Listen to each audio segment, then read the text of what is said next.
клинике БГМУ реабилитация пациентов проводится с помощью виртуальных очков. Ученые Башкирского медицинского университета применяют методы лечения с помощью VR-технологий и бинауральной терапии. Как работает изобретение, узнала моя коллега Камила Камильянова. Попал в лес сосновый, еловый, не знаю так. Скорее всего, лежат джойстики, по нему еще можно гулять. Это не просто просмотр фильма, а самая настоящая терапия будущего. 58-летний Сергей Трегуб поступил в клинику БГМУ с болями в тазобедренном суставе. Пациенту уже провели операцию, поставили эндопротез. Сейчас мужчина проходит реабилитацию с помощью виртуальных очков. На несколько минут он попадает в искусственную реальность. Объемную вот эту картину, как в фильме, но только немножко замедленная, может, это как раз хорошо. То, что успокаивает, как-то это раскрепощает.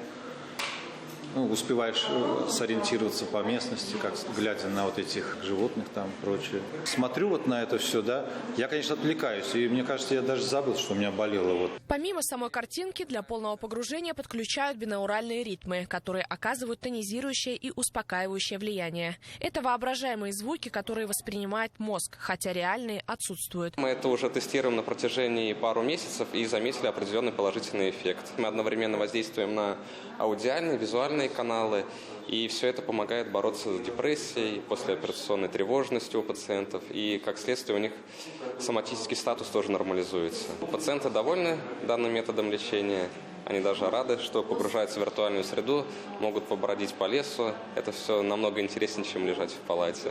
То есть мы можем их абстрагировать от этих стен больницы.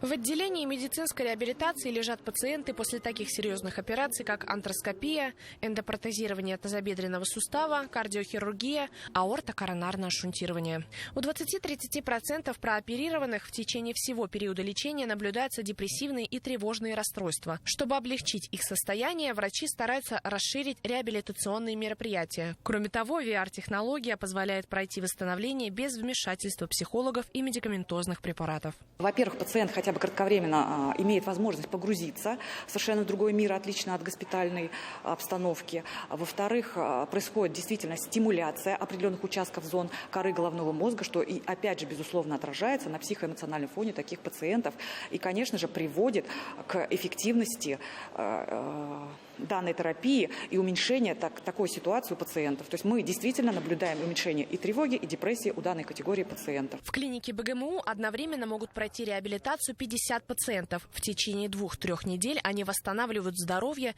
и набираются сил с помощью специальных приспособлений. Помимо виртуальной среды есть другие тренажеры. Беговая дорожка с биологической обратной связью, велотренажер с функциональной электростимуляцией.